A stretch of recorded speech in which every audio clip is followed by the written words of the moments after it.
മൃതശരീരമായി അവസാനവട്ട കാഴ്ചയ്ക്കായി അർജുൻ എത്തിയിരിക്കുകയാണ്. ആ തത്സമയ ദൃശ്യങ്ങളാണ് കണ്ടുകൊണ്ടിരിക്കുന്നത്. AK ലതീഷ് അവിടെ നിന്ന് തുടരുന്നുണ്ട്. ലതീഷ്, അണമുറിയാത്ത ജനസാഗരമാണ് അർജുന്റെ വീട്ടിലേക്ക് ഓരോ നിമിഷം കഴിയും തോറും എത്തുന്നത്. നമുക്ക് ആ ദൃശ്യങ്ങളിൽ നിന്ന് വ്യക്തമാണ്. അത്രയേറെ ജനത്തിരക്കാണ് അവിടെ കാണാൻ കഴിയുന്നത്. നിലവിലെ അവിടുത്തെ ക്രമീകരണങ്ങൾ ഇപ്പോൾ ഏത് രീതിയിൽ?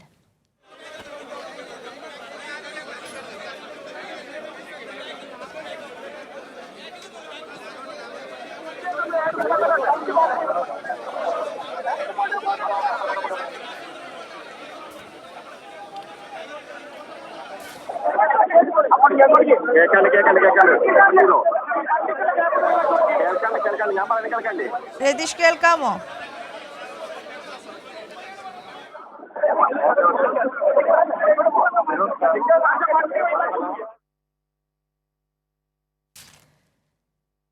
ഇന്നലെ വൈകുന്നേരം 6:30 കർണാടകയിൽ നിന്ന് പുറപ്പെട്ട അർജുന്റെ മൃതദേഹം വഹിച്ചുള്ള ആംബുലൻസ് ഇപ്പോൾ ജന്മനാടായ കണ്ണാടിക്കലിലേക്ക് എത്തിയിരിക്കുകയാണ്. യാത്രയായി ആ വാഹനം വന്നു. അത്രയേറെ ജനത്തിരക്കായിരുന്നു. അർജുനെ അവസാനമായി ഒരു നോക്ക് കാണാൻ നേരിട്ട് അറിയുന്നവരും അറിയാത്തവരുമായി വിവിധ തുറകളിൽ നിന്നുള്ളവർ ആ അർജുനെ കാണാനായി അവിടെ എത്തിയിരുന്നു. തങ്ങൾക്കെല്ലാം പ്രിയപ്പെട്ടവനായി ഈ ഒരു 72 ദിവസത്തിനുള്ളിൽ അവൻ മാറി. ആ ചെറുപ്പക്കാരൻ മാറി. നാടിനും വീടിനും അത്രയേറെ പ്രിയപ്പെട്ടവനായിരുന്നു അർജുൻ. ഇപ്പോൾ അർജുന്റെ വീട്ടിൽ നിന്ന് PV ജോഷില കൂടി ചേരുന്നുണ്ട്. ജോഷില, അത്രയേറെ ജനത്തിരക്കാണ് അവിടെ കാണാൻ സാധിക്കുന്നത്. നിലവിൽ 1 മണിക്കൂറാണ് ഈ പൊതുദർശനത്തിനുള്ള സമയം തീരുമാനിച്ചിട്ടുള്ളത്. അത് നീളാനുള്ള സാധ്യതയുണ്ടോ? നിലവിലെ വിവരങ്ങൾ? ആര്യ, 1 മണിക്കൂർ മാത്രമാണ് പൊതുദർശനത്തിന് അനുവദിച്ചുള്ളത്. പുതുതായി ആര് വന്നാലും അത്തരത്തിൽ ഒരു പരിഗണന ലഭിക്കില്ല. കാരണം എത്രയും പെട്ടെന്ന് മൃതദേഹം സംസ്കരിക്കേണ്ടതുണ്ട് എന്നുള്ളത് തന്നെയാണ് വീട്ടുകാരുടെയും അതുപോലെ തന്നെ ഇവിടെയുള്ള ആളുകളുടെയും ഒക്കെ തന്നെ തീരുമാനം, അധികൃതരുടെയും ഒക്കെ തന്നെ തീരുമാനം. മൃതദേഹം ഇതാ വീട്ടിലേക്ക് കയറ്റാൻ പോവുകയാണ്. വീടിന് മുന്നിൽ എത്തിക്കഴിഞ്ഞു. അത്രയേറെ ജനാവലി മൃതദേഹത്തിൻ്റെ കൂടെ ഇവിടെ ഉണ്ട് എന്നുള്ളതാണ്. മൃതദേഹം കാണാനായി അത്രയേറെ ആളുകൾ ഇവിടേക്ക് എത്തിച്ചേർന്നിട്ടുണ്ട്. എല്ലാ ആളുകളും ഏറ്റവും അവസാനമായി അർജുനെ 75 ദിവസത്തിന് ശേഷമാണ് അർജുൻ്റെ മൃതദേഹം വീട്ടിലേക്ക് എത്തിച്ചേരുന്നത്. അർജുൻ്റെ മൃതദേഹം വീട്ടിലേക്ക് എത്തിച്ചേരുമ്പോൾ നമുക്കറിയാം, കഴിഞ്ഞ 75 ദിവസത്തെ കാത്തിരിപ്പ് എന്ന് പറയുന്നത്, വീട്ടിൽ നിന്നും പുറപ്പെട്ട അർജുൻ തിരിച്ച് എത്തുന്നതെന്ന് പറയുന്നത് ഏറ്റവും വൈകാരികമായ നിമിഷങ്ങളാണ്. ആർക്കും പ്രതീക്ഷിക്കാൻ പോലും പറ്റാത്ത രീതിയിലുള്ള ഒരു തിരിച്ചുവരവായിരുന്നു അർജുൻ്റെ തിരിച്ചുവരവ് എന്നുള്ളതാണ്. എന്തായാലും ഒരു കാര്യം ഉറപ്പിക്കാം, അത്രയേറെ ജനങ്ങൾ ഇവിടേക്ക് എത്തിച്ചേർന്നിട്ടുണ്ട്. അതുകൊണ്ട് തന്നെ അത്രയേറെ ജനങ്ങളെ ഉൾക്കൊള്ളാൻ, ഈ ഒരു പരിസരത്ത് പോലും അത്രയേറെ ജനങ്ങളെ ഉൾക്കൊള്ളാൻ സാധിക്കില്ല. അതുകൊണ്ട് തന്നെ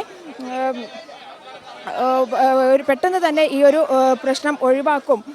അതായത് ഈ ജനാവലിയെ തന്നെ മാറ്റി നിർത്തിക്കൊണ്ട് ഇത്തരത്തിൽ ഒരു വലിയൊരു ജനക്കൂട്ടത്തെ ഒഴിവാക്കിക്കൊണ്ട് വേണം ഈ മൃതദേഹത്തിൻ്റെ അടുത്ത സംസ്കാര ചടങ്ങുകൾ നടത്താനുള്ള എല്ലാ ഒരുക്കങ്ങളും നേരത്തെ തന്നെ പൂർത്തിയാക്കിയിരുന്നു. എന്നാൽ പോലും പ്രതീക്ഷിക്കാൻ പറ്റാത്ത അത്ര ജനങ്ങൾ ഇവിടേക്ക് എത്തിച്ചേർന്നിട്ടുണ്ട്. ആ ജനാവലിയെ മൊത്തമായി കൈകാര്യം ചെയ്യേണ്ടതുണ്ട്, അവരെ മാറ്റി നിർത്തേണ്ടതുണ്ട്. എന്നാൽ മാത്രമേ വീടിനകത്തേക്ക് മൃതശരീരം കടത്തിക്കൊണ്ടു പോകാൻ സാധിക്കുള്ളൂ. അതിൻ്റെ ഒരു ബഹളമാണ് ഇപ്പോൾ ഇവിടെ കേട്ടുകൊണ്ടിരിക്കുന്നത്. വീട്ടിനുള്ളിലേക്ക് മാധ്യമപ്രവർത്തകർക്ക് പോലും ആർക്കും പ്രവേശനമില്ല എന്നുള്ളതാണ്. കാരണം അതിന് ഉള്ളിലേക്ക് അവരുടെ ഒരു വൈകാരിക നിമിഷങ്ങളെ അത്രയേറെ ആദരിക്കേണ്ടതുണ്ട്, ബഹുമാനിക്കേണ്ടതുണ്ട്, പരിഗണിക്കേണ്ടതുണ്ട് എന്നുള്ളത് കൊണ്ട് തന്നെ മാധ്യമപ്രവർത്തകർക്ക് പോലും ആ വീടിനുള്ളിലേക്ക് പ്രവേശനം ഇപ്പോൾ നിഷേധിച്ചിരിക്കുകയാണ്. വീട്ടിലേക്ക് അവരുടെ സ്വകാര്യതയാണ്. ആ മൃതദേഹം അവസാനമായി 75 ദിവസമായുള്ള കാത്തിരിപ്പാണ്. എല്ലാ മൂല്യങ്ങളും കാത്തുകൊണ്ട് തന്നെയാണ് ആ കുടുംബം അവസാനമായി DNA ടെസ്റ്റ് അടക്കം നടത്തി മകൻ്റെ മൃതദേഹം തിരിച്ചു കൊണ്ടുവരാൻ വേണ്ടി സമ്മതിച്ചത്. അതുകൊണ്ട് തന്നെ ആ ഒരു പരിഗണന അവർക്ക് നൽകേണ്ടതുണ്ട് എന്നുള്ളതാണ്. അവരുടെ അവസാനമായി ഈ 75 ദിവസത്തെ കാത്തിരിപ്പിന് ശേഷമുള്ള ആ മകൻ്റെ തിരിച്ചുവരവ്, അതിൻ്റെ ഒരു ഒരു ആദരം അല്ലെങ്കിൽ അവർക്കൊരു സ്വകാര്യത കൊടുക്കുക എന്നുള്ളത് തന്നെയാണ് തീരുമാനം. അതുകൊണ്ട് തന്നെ വീട്ടിനുള്ളിലേക്ക് ആർക്കും പ്രവേശനമില്ല. വീടിൻ്റെ മുറ്റത്ത് വരെ വാഹനം എത്തിച്ചേർന്നിരിക്കുന്നു. ഈ നാട് മുഴുവൻ അർജുനൊപ്പം ഇവിടേക്ക് എത്തിച്ചേർന്നിട്ടുണ്ട് എന്നുള്ളതാണ്. വിലാപയാത്രയായി അത്രയേറെ ആളുകൾ ഇവിടേക്ക് എത്തിച്ചേർന്നിട്ടുണ്ട്. കുട്ടികളും അച്ഛനും അമ്മയും അടക്കമുള്ള കുടുംബം മുഴുവൻ ഒരു നാട്ടിലെ കുടുംബം മുഴുവൻ ഇവിടെ എത്തിച്ചേരുന്ന സ്ഥിതിയാണ്. അത്രയേറെ പ്രിയപ്പെട്ടവനായിരുന്നു അർജുൻ. നമുക്കറിയാം, കേരളമൊട്ടാകെ നെഞ്ചിലേറ്റിയ കഴിഞ്ഞ 75 ദിവസങ്ങൾ. ആ 75 ദിവസങ്ങൾക്ക് ശേഷം അർജുൻ വീട്ടിലേക്ക് തിരിച്ചെത്തുകയാണ്. ആ 75 ദിവസത്തിന് ശേഷമുള്ള ഒരു വൈകാരികമായ ഒരു തിരിച്ചുവരവ് എന്ന് വേണം പറയാൻ. സെപ്റ്റംബർ 8-ാം തീയതി ഏറ്റവും ഇളയ അനുജത്തിയുടെ എൻഗേജ്മെൻറ്റിന് മുന്നേ എത്തി വീടിൻ്റെ പെയിൻ്റ് അടിക്കാൻ ഞാൻ വന്നതിന് ശേഷം മാത്രം പെയിൻ്റ് അടിക്കാം എന്ന് പറഞ്ഞ് അച്ഛനെ ഏൽപ്പിച്ച് പുറത്ത് പോയ മകൻ, അല്ലെങ്കിൽ ജോലിക്ക് പോയ മകൻ, ആ മകൻ തിരിച്ചെത്തുന്നത് ഒരു മൃതദേഹമായി ആണ് എന്നുള്ളതാണ്. അതുകൊണ്ട് തന്നെ ഏറ്റവും വലിയ സങ്കടകരമായ നിമിഷങ്ങളാണ് നടന്നുകൊണ്ടിരിക്കുന്നത് എന്നുള്ളതാണ് ഏറ്റവും വലിയ പ്രശ്നമായി.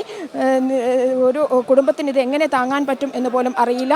ആ ഒരു സ്വകാര്യ നിമിഷങ്ങളിലേക്ക് നമ്മൾ കടന്നു ചെല്ലേണ്ടതില്ല എന്നുള്ളത് കൊണ്ട് തന്നെയാണ് ഇത്തരത്തിൽ മാധ്യമപ്രവർത്തകർക്കടക്കം അധികൃതർ വിലക്കേർപ്പെടുത്തിയിരിക്കുന്നത്. കുടുംബത്തിൻ്റെ ഒരു പരിഗണന മാനിച്ചുകൊണ്ട് തന്നെയാണ്. വീട്ടിനുള്ളിലേക്ക് മൃതദേഹം ഇതുവരെ കൊണ്ടുപോയില്ല. അത്രയേറെ ജനബാഹുല്യം ഇവിടെ അനുഭവപ്പെടുന്നുണ്ട് എന്നുള്ളതാണ്. ഈ അല്പസമയത്തിനകം വാഹനത്തിൽ നിന്നും അർജുൻ്റെ മൃതദേഹം പുറത്തിറക്കും. അത്രയേറെ ആളുകൾ അർജുൻ്റെ മൃതദേഹം ഒരു നോക്ക് കാണാനായി ഇവിടേക്ക് എത്തിച്ചേർന്നിട്ടുണ്ട്. അല്പസമയത്തിനകം മൃതദേഹം പുറത്തേക്ക് ഇറക്കും. ഞാൻ നേരത്തെ സൂചിപ്പിച്ചതുപോലെ തന്നെ ഏറ്റവും വൈകാരികമായ നിമിഷങ്ങളാണ് കടന്നു പോകുന്നത്. 75 ദിവസത്തിന് ശേഷം അർജുൻ തിരിച്ചെത്തിയിരിക്കുന്നു. ചേതനയേറ്റ അർജുൻ്റെ ശരീരം അത് പുറത്തേക്ക് എടുക്കുകയാണ്. അവൻ്റെ എല്ലാ സുഹൃത്തുക്കളും, DYFI പ്രവർത്തകരടക്കം സഹപ്രവർത്തകരടക്കം കണ്ണാടിക്കലിൽ നിന്നും ഈ വീട് വരെയുള്ള വഴിയിലെല്ലാം തന്നെ അർജുൻ്റെ മൃതദേഹത്തെ അനുഗമിച്ചിരുന്നു. അധികൃതരെല്ലാം തന്നെ ഇവിടേക്ക് എത്തിച്ചേർന്നിട്ടുണ്ട്. ജില്ലാ കളക്ടർ അടക്കമുള്ള മന്ത്രി AK ശശീന്ദ്രൻ അടക്കമുള്ള ആളുകൾ സാമൂഹ്യ രാഷ്ട്രീയ പൊതുപ്രവർത്തന രംഗത്തെ സാംസ്കാരിക രംഗത്തെ എല്ലാവരും ഇവിടേക്ക് എത്തിച്ചേർന്നിട്ടുണ്ട്. ഈ അവസാന നിമിഷങ്ങൾ കുടുംബത്തെ അടക്കം എങ്ങനെ താങ്ങും എന്നറിയാതെ കുടുംബത്തെ നെഞ്ചോട് ചേർക്കാനായി നാട്ടുകാരും സുഹൃത്തുക്കളും എല്ലാം തന്നെ ഇവിടേക്ക് എത്തിച്ചേർന്നിട്ടുണ്ട്. പോലീസ് മൃതദേഹം പുറത്തെടുക്കാനുള്ള ക്രമീകരണങ്ങൾ നടത്തിക്കൊണ്ടിരിക്കുകയാണ്. ആ ദൃശ്യങ്ങളാണ് നമുക്ക് കാണാൻ കഴിയുന്നത്. വീടിന് മുന്നിൽ ചെറിയൊരു സ്ഥലം മാത്രമാണുള്ളത്. ആ സ്ഥലത്താണ് ഇത്രയേറെ ജനങ്ങൾ തിങ്ങിക്കൂടിയിരിക്കുന്നത്. അതുകൊണ്ട് തന്നെ അവരെയൊക്കെ തന്നെ അവിടെ നിന്ന് മാറ്റേണ്ടതുണ്ട്. ആ ഒരു പ്രശ്നം മാത്രമാണ് ഇപ്പോൾ നിലനിൽക്കുന്നത്. എന്തായാലും പോലീസ് ആ ക്രമീകരണങ്ങളെല്ലാം നടത്തിക്കൊണ്ടിരിക്കുകയാണ്. അല്പസമയത്തിനകം ഈ അർജുൻ്റെ മൃതശരീരം ആംബുലൻസിൽ നിന്നും പുറത്തേക്ക് എടുക്കും. അല്പസമയം കൂടി കാത്തിരിക്കേണ്ടി വരും നമുക്ക് മൃതദേഹം പുറത്തേക്ക് എടുക്കുന്നത്. കേരളം ഒട്ടാകെ കാത്തിരിക്കുകയാണ് അർജുൻ തിരിച്ച് വീട്ടിലേക്ക് എത്തുന്ന ആ നിമിഷങ്ങൾ എന്നറിയാം. കാരണം കേരളം 75 ദിവസമായി അർജുൻ്റെ കുടുംബത്തോടൊപ്പം, അർജുൻ്റെ കുടുംബത്തെ പോലെ തന്നെ കേരളത്തിലെ എല്ലാ ജനങ്ങളും കാത്തിരുന്നതും ആണ്. കാരണം അർജുൻ തിരിച്ച് വീട്ടിലെത്തുക എന്നുള്ളത് എല്ലാവരുടെയും ഒരു പ്രതീക്ഷയായിരുന്നു, സ്വപ്നമായിരുന്നു. എന്നാൽ ചേതനയേറ്റ ശരീരമായി അർജുൻ തിരിച്ചെത്തുകയാണ്. ഏറ്റവും വൈകാരികമായ നിമിഷങ്ങളാണ് കടന്നുപോയിക്കൊണ്ടിരിക്കുന്നത്. ഇത്രയേറെ പ്രിയപ്പെട്ടവനായ ഒരു കുട്ടി വീട്ടിൽ നിന്നും തിരിച്ചെത്താമെന്നും അതിനുശേഷം എന്തൊക്കെ ചെയ്യേണ്ടതുണ്ട് എന്നും പറഞ്ഞ് വീട്ടിൽ നിന്നും പോയ ഒരു കുട്ടിയാണ് അർജുൻ. അവർ തിരിച്ചെത്തുകയാണ്. എല്ലാ പ്രതീക്ഷകളും, കുടുംബത്തിൻ്റെ എല്ലാ പ്രതീക്ഷകളുമായിരുന്ന, കുടുംബത്തിൻ്റെ വെളിച്ചമായിരുന്ന, വിളക്കായിരുന്ന എന്ന് വേണം പറയാൻ. അത്തരത്തിൽ ഒരു യുവാവാണ് ഇപ്പോൾ ചേതനയേറ്റ ശരീരമായി തിരിച്ചു വന്നിരിക്കുന്നത്. അതിൻ്റെ എല്ലാ വൈകാരിക നിമിഷങ്ങളും അത് സുഹൃത്തുക്കളിലുണ്ട്, അതുപോലെ തന്നെ നാട്ടുകാരിലും അടക്കം പ്രതിഫലിക്കുന്നുണ്ട്. ആ നാട്ടുകാരെല്ലാം തന്നെ പ്രാർത്ഥനയോടെ കാത്തിരുന്ന ദിവസങ്ങളായിരുന്നു ഈ കഴിഞ്ഞു പോയത്. എല്ലാവരും എവിടെയെങ്കിലും അർജുൻ ജീവിച്ചിരിപ്പുണ്ടാകും എന്നുള്ള ഒരു നേരിയ പ്രതീക്ഷ ജനങ്ങൾക്കെല്ലാം തന്നെ ഉണ്ടായിരുന്നു, നാട്ടുകാർക്കെല്ലാം തന്നെ ഉണ്ടായിരുന്നു. ആ ഒരു നേരിയ പ്രതീക്ഷ വീട്ടുകാർക്കും ഉണ്ടായിരുന്നു. എന്നാൽ പോലും യാഥാർത്ഥ്യത്തെ തിരിച്ചറിയുക എന്നുള്ളത് മാത്രമാണ് ഇപ്പോൾ ബാക്കിയുള്ളത്. അതുകൊണ്ട് തന്നെ ഇന്നലെ 71-ാം ദിവസം മൃതദേഹം തിരിച്ചു കിട്ടി എന്നുള്ളത് അറിഞ്ഞപ്പോൾ തന്നെ ഇനി എല്ലാ DNA ടെസ്റ്റ് അടക്കമുള്ള എല്ലാ ഘട്ടങ്ങളും കടന്ന് അതൊക്കെ തന്നെ പൂർത്തീകരിച്ചുകൊണ്ട് തിരിച്ചു കൊണ്ടുവരട്ടെ എന്നുള്ളതായിരുന്നു കുടുംബത്തിൻ്റെ അടക്കം നിലപാട്. അത് പിന്നീട് ഒരു പ്രശ്നങ്ങൾ ഉണ്ടാകാതിരിക്കാൻ വേണ്ടിയുള്ള ഒരു നിലപാട് തന്നെയായിരുന്നു. എന്തായാലും അർജുൻ്റെ കുടുംബം കാത്തിരുന്നു 75 ദിവസം. ആ കുടുംബത്തിൻ്റെ കാത്തിരിപ്പാണ് ഇപ്പോൾ അവസാനമായി യാഥാർത്ഥ്യമായിരിക്കുന്നത്. ആ കുടുംബത്തിൻ്റെ അവസാന പ്രതീക്ഷ എന്ന് പറയുന്നത് മകൻ്റെ ഒരു ശരീരമെങ്കിലും തിരിച്ചു കിട്ടണം, എന്തെങ്കിലും ഒരു തെളിവ് ഗംഗാവലി പുഴയിൽ അവനുണ്ടെങ്കിൽ, ഗംഗാവലി പുഴയിൽ അവൻ്റെ ജീവൻ നഷ്ടപ്പെട്ടിട്ടുണ്ടെങ്കിൽ പോലും എന്തെങ്കിലും ഒരു തെളിവ് തിരിച്ചു കിട്ടണം തങ്ങൾക്ക് എന്നുള്ളതായിരുന്നു കുടുംബത്തിൻ്റെ അവസാനത്തെ ആഗ്രഹം എന്ന് പറയുന്നത്. ആ ആഗ്രഹം സാധിച്ചിരിക്കുന്നു. ഗംഗാവലി പുഴയിൽ നിന്നും അർജുൻ്റെ മൃതശരീരം 71 ദിവസങ്ങൾക്ക് ശേഷം പുറത്തെടുത്തു.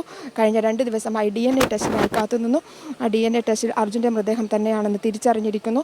എന്തായാലും ഇപ്പോൾ അർജുൻ്റെ മൃതദേഹം ലോറി ഉടമകളുടെയും ലോറി ഡ്രൈവർമാരുടെയും ഒക്കെ തന്നെ അകമ്പടിയോടുകൂടിയാണ്.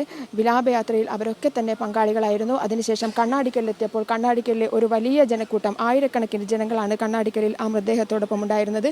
അതുകൊണ്ട് തന്നെയാണ് ഏകദേശം 2-3 മണിക്കൂറുകൾ എടുത്തത്. കണ്ണാടിക്കലിൽ നിന്നും അർജുൻ്റെ വീട് എന്ന് പറയുന്നത് ഏറ്റവും അടുത്ത സ്ഥലമായിട്ട് പോലും ഈ ഒരു ജനബാഹുല്യം കൊണ്ട് തന്നെയാണ് ഇത്രയേറെ സമയം ഇവിടേക്ക് എത്തിച്ചേരാൻ എടുത്തത് എന്നുള്ളതാണ്.